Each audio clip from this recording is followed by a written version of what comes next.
Почитувани новинарки и новинари, почитувани граѓани, враќањето на слободата и демократијата во земјава, како еден од главните приоритети на Социјалдемократскиот сојуз, е признат и поддржан од целиот свет. Најновиот извештај на Парламентарното собрание на Советот на Европа потврдува дека од 2018 година Република Северна Македонија се издвојува од другите земји на поранешна Југославија преку намален притисок и гонење на новинарите.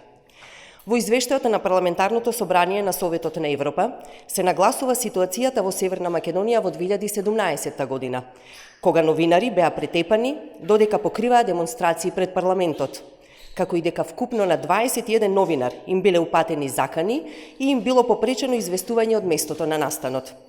Во извештајот е нотирано дека поранешниот лидер на партијата ВМРО-ДПМН Никола Груевски ги опишал своите противници како предавници, покрај серијата напади врз медиумите во февруари 2017 година.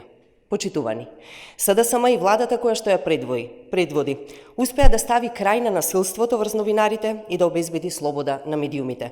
Денес, заложбите на СДСМ за слободни медиуми се потврдуваат. Додека 11 години не смееше да се зборува, имавме заробени институции, медиуми за грозени човекови права, поделби и етнички тензии, денес живееме во слободна држава. Напредокот што го постигнува нашата држава во делот на медиумските слободи, јасно ја покажува нашата заложба за слободни, професионални и независни медиуми. Слободата на медиумите за нас е врвен приоритет и ќе продолжиме посветено да ја обезбедуваме на сите нивоа. Реформите мора да продолжат во интерес на државата, медиумите, граѓаните. Благодарам.